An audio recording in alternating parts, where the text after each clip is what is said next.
Kiyaya and I are very excited to be sharing 2 chapters of Bette Bao Lord's In the Year of the Boar and Jackie Robinson. Join us today as we journey with Shirley Temple Wong through the months of March and April. Sit back, relax friends, and get cozy. It's story time with Kiyaya and Daniel. Hi, this is Daniel and Kiyaya from STITCHIngwolf Art Designs, and we want to help you make your artistic dreams a reality. From beginning to end, Kiyaya and I will work with you to make whatever is up here come out on a piece of canvas. From hand dyeing to stitching to framing, Kiyaya and the crew at STITCHIngwolf Art Designs is here for you. Give us a call today, 516-274-0350. Pop us an email, kiyaya@stitchingwolfdesigns.com, or send us a message through our website, www.stitchingwolfdesigns.com.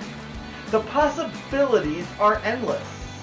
Reach out today and make your artistic dreams a reality. Stories are such an important part of our lives. Join my friend Kiyaya and I for Get Cozy, because it's story time with Kiyaya and Daniel, where we share some of the greatest picture books and chapters from children's and young adult literature to inspire you to keep embedding literacy into your days.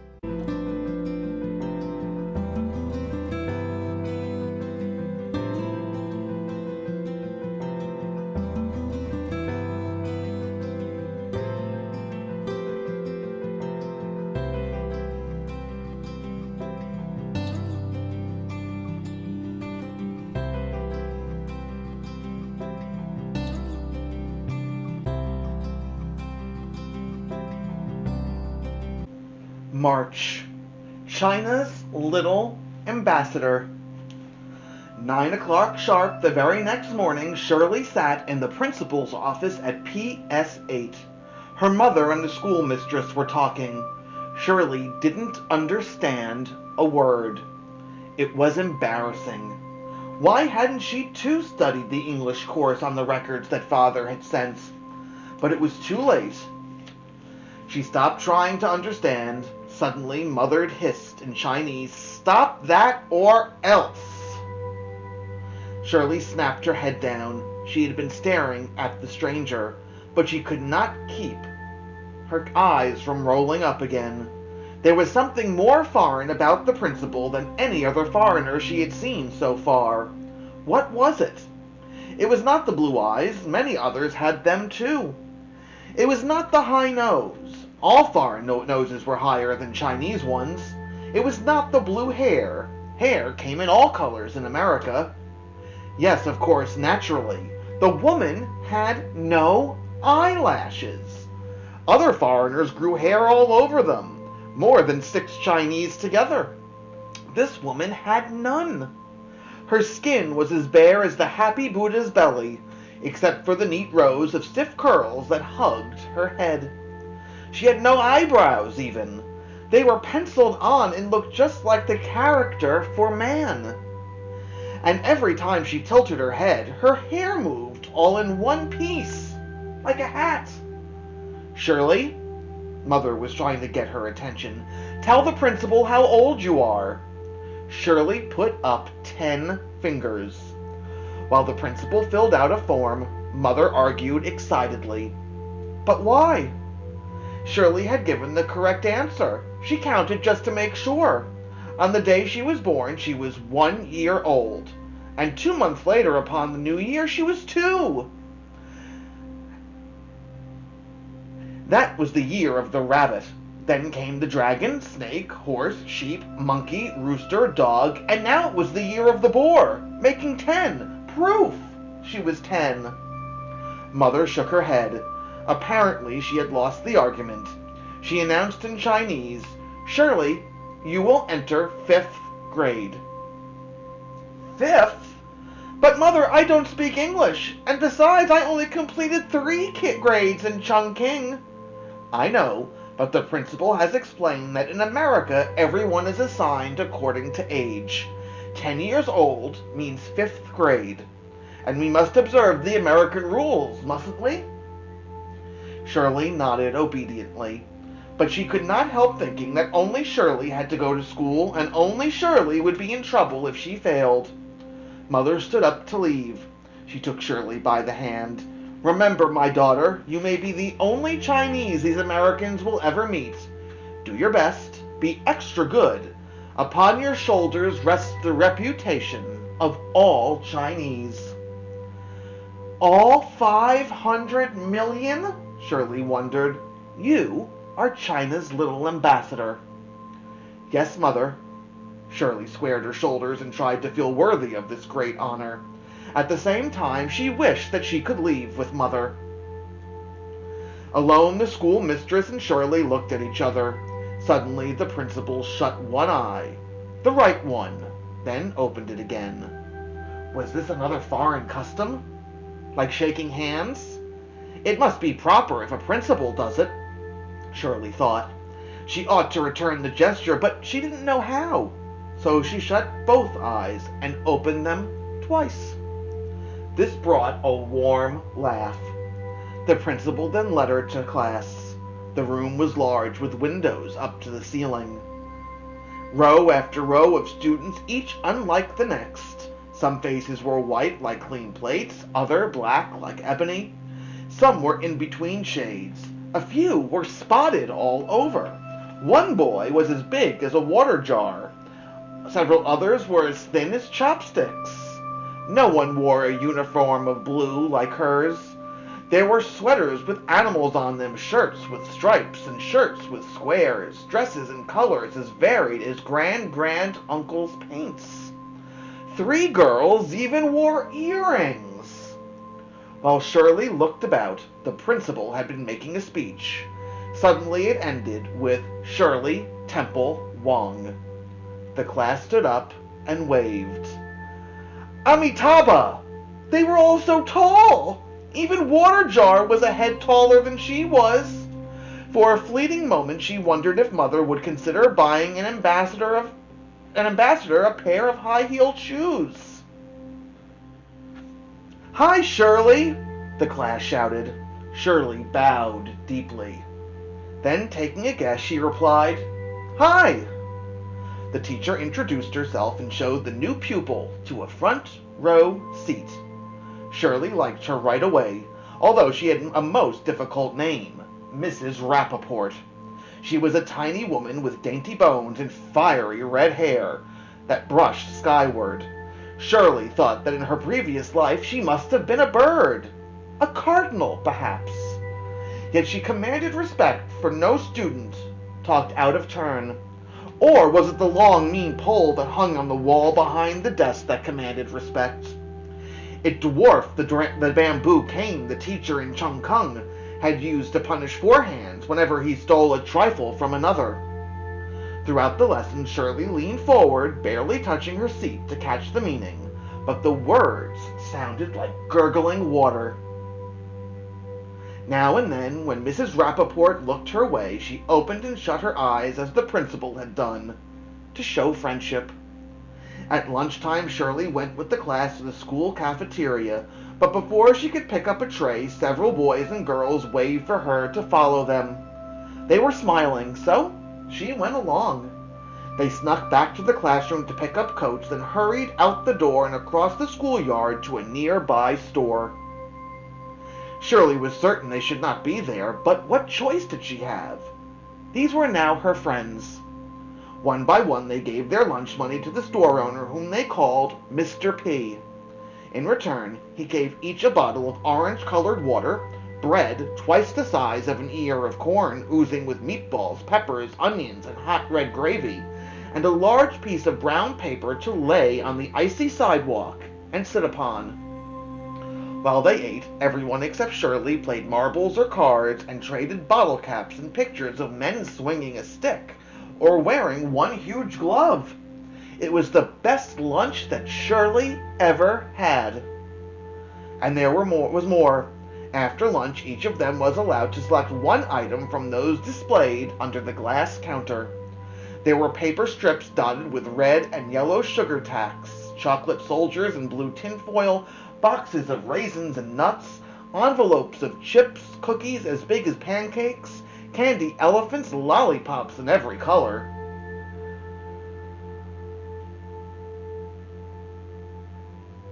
A wax collection of red lips, white teeth, pink ears, and curly black mustaches. Shirley was the last to make up her mind. She chose a hand filled with juice. It looked better than it tasted, but she did not mind. Tomorrow she could choose again. But when she was back in her seat, waiting for Mrs. Rappaport to enter the room, Shirley's knees shook. What if the teacher found out about her escapade? There would go her ambassadorship. She would be shamed. Her parents would lose face. All 500 million Chinese would suffer. Round and round in her stomach, the meatballs tumbled like pebbles. Then Mrs. Rappaport came in.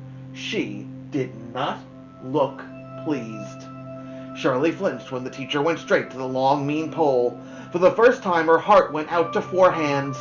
She shut her eyes and prayed to the goddess of mercy. "Oh, Kuan Yin, please don't let me cry." She waited, listening for Mrs. Rappaport's footsteps to become louder and louder. They did not. Finally, curiosity overcame fear, and she looked up. Mrs. Rappaport was using the pole to open a window. The lessons continued. During arithmetic, Shirley raised her hand. She went to the blackboard and wrote the correct answer. Mrs. Rappaport rewarded her with a big smile. Shirley opened and shut her eyes to show her pleasure. Soon she was dreaming about candy elephants and cookies the size of pancakes. Then school was over. As Shirley was putting on her coat, Mrs. Rappaport handed her a letter, obviously to be given to her parents. Fear returned, round and round, this time like rocks. She barely greeted her mother at the door. "What happened?" "Nothing." "You look sick." "I'm all right." "Perhaps it was something you ate at lunch." "No," she said much too quickly, "nothing at all to do with lunch." "What then?" "The job of ambassador is harder than I thought." At bedtime, Shirley could no longer put off giving up the letter. Trembling, she handed it to Father. She imagined herself back on a boat to China. He read it aloud to Mother. They both turned to her, a most quizzical look on their faces. "Your teacher suggests we take you to a doctor. She thinks there's something wrong with your eyes."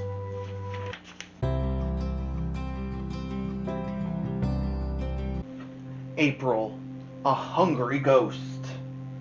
Day by day, week by week, little by little, Shirley shrank until she was no more. It was the only explanation. Why else did the class, which had welcomed her so warmly at first, ignore her so now? True, she could only speak a few words at a time, and most often no one could even guess at the meaning of those. True, she was a coward. Those who broke the rules to go to Mr. P's no longer bothered with her. True, she was stupid, too stupid to know the difference between a wink and a tick, until Father explained. But still, didn't they know how lonely she felt? It was spring now, but Shirley, hunched in her coat, walked as if there were still snow on the ground. Carefully she sidestepped the boys who played basketball, the girls who roller skated, the groups who seemed to laugh or whisper whenever she passed. She dreaded the distance across the schoolyard. It was endless and full of traps. If a loose ball rolled by, should she catch it? If a girl fell, should she help her up? If someone glanced her way, should she wave? This afternoon, as every afternoon, she pretended to have somewhere to go and hurried on. But she had nowhere to go but home. At Mr. P's, she slowed down. The pennies in her pocket jingled to be spent, but the usual crowd was pressed nose to nose at the counter, and she hurried on. With no one to talk to, she mumbled to herself, buffalo, stink, stank, stuck, liberty, slave, Mississippi liver. She tried to string these new words with the old ones in sentences, but she had no more success than a blind man threading beads. Ahead was a gang playing stoop ball, blocking her way. She waited for a quiet moment when she could pass. This game was different from the others. This one she knew how to play. It was just like Trap the Birdie, except of throwing up feathers stuck inside of the hole of a coin. The player bounced the ball against the step and called out a mystery number. The one assigned that number had to catch the ball to win a point for his team. Suddenly a ball flew overhead, and the crowd was running toward her. She ducked inside the delicatessen next door for safety. It smelled strangely, as if packed with damp, dirty socks, which upon closer inspection she recognized as cheese and fish. Not the silvery catches that swam and somersaulted in the wooden basins that lined the market at the foot of the Museum of 10,000 Steps. Dead fish. So long dead that Cook would probably not even throw them out to the cats. Slivers of gray fish pickled in white glue, smoked fish with yellow eyes that bulged, raw red fish without heads or tails. The owner spoke up. Pointing to a pack of juicy fruit gum, Shirley handed him the pennies. She waited by the door for the ball to fly in the opposite direction. When the coast was clear, she started to run across the sidewalk. Just then, a voice asked, "Want to play?" It belonged to Joseph, who sat behind her in class. His hair was always slicked down and scientifically parted in the middle. His belly protruded just enough for his hands to rest comfortably on top of it. His face was pure white, as if his mother had powdered her baby on the wrong end. But to Shirley at this moment he was the most handsomest boy in all of Brooklyn. "Please," she said, "please." The other players groaned, but did nothing to stop Joseph from whispering in her ear, "You are number 8 on my team." She nodded eagerly, and then bowed to all the players.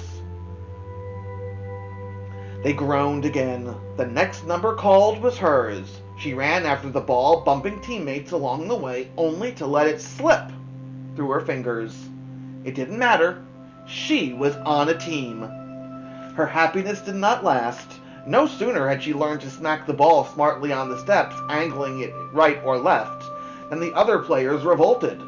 Nobody wanted the Chinese on the team, for whenever she yelled out a mystery number, it was no mystery at all. It was always 1, or true, or tree.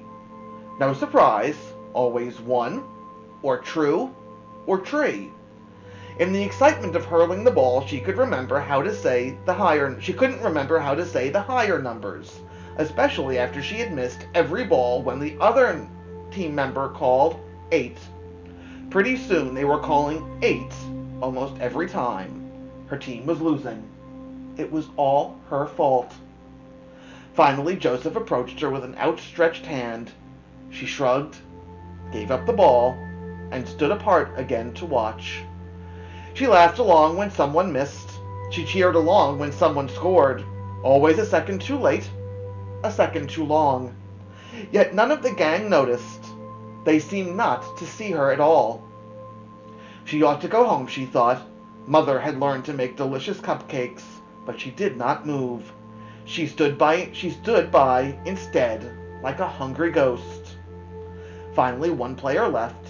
Shirley followed a few steps behind her, pretending to kick a castaway can whenever the American turned to glance at her. At home, she locked herself in the bathroom. Tiptoe on the toilet seat, she peered into the mirror, trying to blow bubbles with her juicy fruit gum. Even the first graders blew bubbles as big as full moons, as big as a full moon. Hers were no bigger than a button. Jaws aching, she tried again and again. She had to do something right. Had to. "Our daughter's not herself," she heard Mother say to Father when she thought Shirley was asleep. "She'll be fine again soon," Father said. "Even the finest engine has a few knocks at first." But I'm not an engine, she thought. Engines don't cry. Engines don't need friends to talk to play with, to share. Reaching out, she tried to pretend fourth cousin was there. The next day, everyone was assigned a poem to recite. Shirley was not. She decided to learn one anyway. Over and over she played the new record Father had bought for her, imitating each sound until she was certain she could repeat a stanza. Then, locking herself in the bathroom, she practiced before the mirror. She gestured to the right, she gestured to the left. Not exactly certain of the meaning of the words, she dared not elaborate more. Her father, who spoke English well and tutored her, could have explained them all. But Shirley wanted her efforts to be a complete surprise. Wait until they hear, she told herself. Just wait. In class, she was disappointed when Mrs. Rappaport did not call for volunteers, but asked each student to recite in turn by seats. Down the first row, up the second. At last it was Joseph's turn, and she was next. Sliding to the edge of her seat, she waited, so sure of her success that she was not even nervous. Joseph's poem seemed very long. Would it never end so she could shine? Before he had even sat down, she popped up. Everyone murmured, wondering at the Chinese ambassador. Shirley waited for complete silence, then clearing her throat, she began. At once they were giggling, even Mrs. Rappaport. There was nothing to do but gesture to the right and gesture to the left, exactly as she had practiced, only faster and faster, until the stanza was done. Now everyone was laughing openly. Shirley pretended to share their merriment, but tears welled in her throat, and she could only manage a weak smile.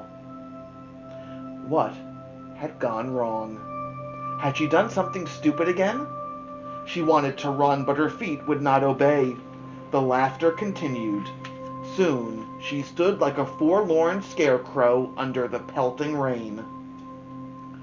Mrs. Rappaport was the first to notice that Shirley was no longer smiling and immediately clapped for order. When at last the room was still, she spoke. Thank you for a most remarkable performance. It must have taken hours and hours to mimic each syllable just right. At first, I thought my ears were deceiving me. How is it possible? Right here in our classroom, the fabulous Donald Duck, Chip and Dale, and Mickey Mouse. Despite these efforts to soothe her feelings, Shirley felt humiliated. From then on, she hardly spoke, not even Chinese, to her mother. For whenever she complained, Mother would say, "Always be worthy, my daughter, of your good fortune. Born to an illustrious clan from the ancient civilization of China, you now live in the land of plenty and opportunity. By your conduct, show that you deserve to enjoy the best of both worlds." This hoary tidbit found its way to the dinner table almost as frequently as the odious glass of milk. One night, Mother announced a plan to cheer Shirley up. When she was Shirley's age, she had pleaded with her father for permission to take piano lessons. "What?" boomed the old-fashioned scholar who barely approved of teaching females to read and write. "What? My daughter, a sing-song girl? Never!" Now she assumed that her own daughter would be overjoyed to do something she herself had never been permitted to do.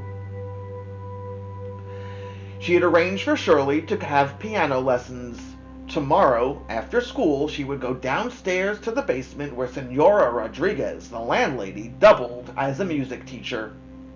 The next day, after a gentle knock, Shirley waited nervously. She had never met the Senora before, but had often seen a sinister shadow rocking back and forth behind billowing lace curtains, back and forth into the night. The door opened. There stood the Senora, short and stout, wrapped in layer upon layer of black woolen shawls. Her skin was like crinkled tissue paper, her eyes sunken and dark as well water. She smiled ever so fleetingly, as if pained by the exercise. "Hello, how do you do?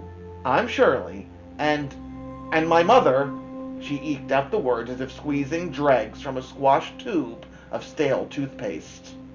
The response was less than reassuring, just a twitch of a stubby finger to follow. She obeyed, her gaze fixed on the golden wedgies that slapped the bottom of the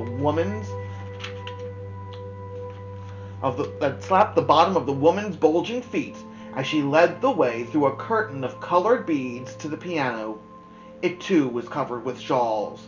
With a pat on the wooden bench, she invited Shirley to sit beside her. It was not going to be easy. The Senora occupied all but the tiniest sliver of the seat. Only by locking her foot around a leg of the bench did Shirley manage to stay perched. Carefully, she twisted her face to her teacher. Without a word, the Senora grimaced, and out came a set of upper and lower teeth that she casually set on the music stand. Stuck between the molars something green. String beans or broccoli? Shirley tried not to look, but the teeth were exactly at eye level. Grinning like a newborn, the Senora now took Shirley's hands in hers. They felt surprisingly soft and warm, like a pair of mittens. When she finally spoke, her low, accented voice resembled the moaning of grandmother's favorite fortune teller, frightening and fascinating all at once. I will teach these hands to make music. Music, the language of angels. Angels who give happiness to all living things. Things like little girls, see? I see. Bueno, we begin. Placing Shirley's thumb on a key, the Senora pressed it down to summon a note. Do this. This is do. Pushing her index finger, she said Ray. This is Ray. And so it went until Shirley learned to name the white keys. At least 100 years seemed to have passed before Shirley could bend and unbend her stubborn fingers well enough to hit each note of the 8 notes of the scale without disturbing its neighbor. By then her head ached, her fingers ached, her foot ached. This was not the language of angels, but the curse of demons. Did Mother not realize what she had been spared? Just when Shirley thought the ordeal was ended, Senora Rodriguez left the room and returned with a green bird in a cage. A little surprise. The Senora set the bird on top of the piano. At once it began to squawk. Ray, Ray, Ray, Ray! Play the right note for Toscanini, the Senora suggested hurriedly. Looking about, Shirley wondered who was to play and who was Toscanini. Ray, Ray, Ray! The bird was flapping its wings now. Ray, Ray, Ray! Pointing to the correct key, the Senora said, Play, little girl, before the birdie makes us loco. Shirley did. There was a glorious silence, but not for long. Fa, fa, fa, fa! Frantically, Shirley searched for fa, then played it. Relief. Then me, me, me! And so it went until at last a single squawk produced the desired response. Toscanini was not impressed. On and on he squawked while she poked at the keys. On and on until her fingers acquired a will of their own.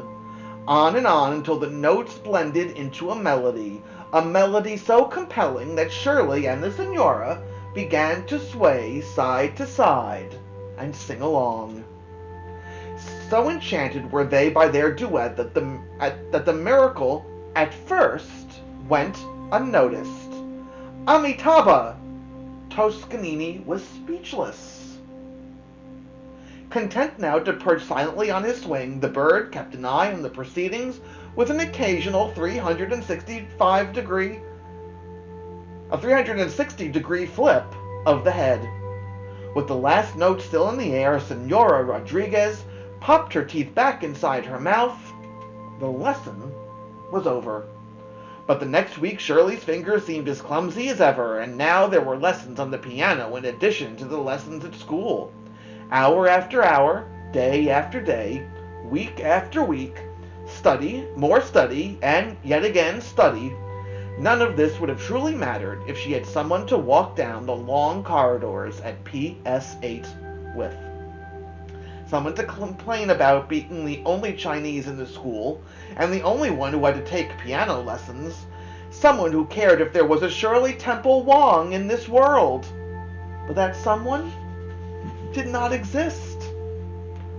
On the last day of school before spring vacation, she spotted a new student entering another classroom, an older Chinese girl with pigtails just like herself. Shirley hurried to greet her, but just when she was within shouting distance, the bell rang and the door closed. All that morning she sat at her desk, unable to concentrate on what Mrs. Rappaport was teaching. She eyed the clock. Soon it would be lunchtime, she thought. Soon they would meet in the cafeteria. For once she could speak fluently, not like an idiot. This time, others, not Shirley, would feel left out.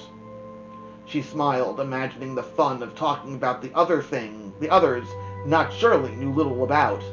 Like the New Year's parade with the dragon that flew on tall poles, the lion that pounced to the beat of the drums, the acrobats that whirled through the air, the monkeys dressed in gay costumes, and yes, of course, naturally, the blind storyteller. When the lunch bell sounded, Shirley raced to be the first in line and waited impatiently for the new girl. Today she did not mind when no one spoke to her. At last the girl came into view. Shirley rushed to her side. Ni hao? Wo jiao Shirley? Wo ye shi chung quo lady? The girl looked puzzled, then shook her head, giggling. I don't speak Chinese. I come from Chattanooga. Laughter sped up and down the line. Shirley slunk back to her classroom. She wasn't hungry anymore. The Klansmen were right after all. America was foreign. So foreign. During the spring recess, Shirley had nothing to do. Not even homework. Why don't you go out and play? Suggested her mother. I don't feel like it. Would you like a cupcake? I don't feel like it. Well, what do you feel like? Shirley shrugged. At night, when she was supposedly asleep, Shirley again heard Mother whispering about her. This time, Father said nothing about engines. He merely listened. Occasionally, he sighed. On Tuesday, just as Shirley and her mother were about to wash the lunch dishes, Father suddenly burst into the apartment. In his hand, a package. On his face, that smile. What are you doing home so early, my husband? I can't say, but I have something here for Shirley. For me? He nodded, handing her the box. Shirley tore it open. Inside was a pair of shiny roller skates. Before she could even give him a hug, he said, Now, go out and play. Out in the sunlight, the air was balmy, and through skies of the palest sapphire-sailed clouds of gossamer silk. As she sat on the stoop, putting on her skates, Shirley dreamed of the day that she would be able to race, sashay backward, and spin on one foot. Then, and only then, would she strap the skates together, sling them over her shoulder, and march off to join the skaters at school. They would not ignore her then. Not when she could do something like they could do. Not when she could skate just like an American. Skates on, she stood up. Off to the right slid one foot, off to the left slid the other. She crashed into the sidewalk. What matter a bruise or two? Without hesitation, but only after numerous false starts, she finally succeeded in scrambling back to an upright position. There, arms a-twirl, she teetered forward. She tottered back. The wicked skates refused to obey and dumped her on the ground once more. By supper time, Shirley looked like the beggars who waited by the servant's gate for scraps from the clan table. Her clothes were torn and dirty, her knees and elbows were bleeding, and she was no closer to becoming a skater than when she had started. Never mind, she couldn't wait for tomorrow. Mother, however, did not share her enthusiasm. I had no idea skating was so dangerous. You could have broken a leg, fallen unconscious, been run over by a car. Give the skates to me now! This was the droplet that broke the dam. Tears fell as Shirley handed over the skates. Are they so important to you? Mother asked. Shirley nodded.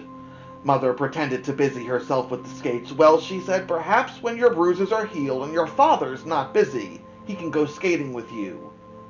But that would not be the same.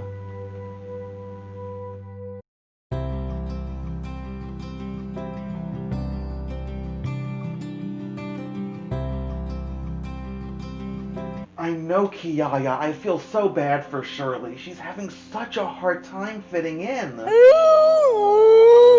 I hope that when we get to May next week, when we read the next chapter, we'll find out that Shirley's having a better time of her start in America. Friends, I hope that you are enjoying In the Year of the Boar and Jackie Robinson by Bette Bao Lord as much as we're enjoying sharing it with you. So many powerful feelings are evoked in the pages of this book. Friends, until we meet again next week, stay safe and happy and healthy. And always remember, that's right, Kiyaya, reading is power.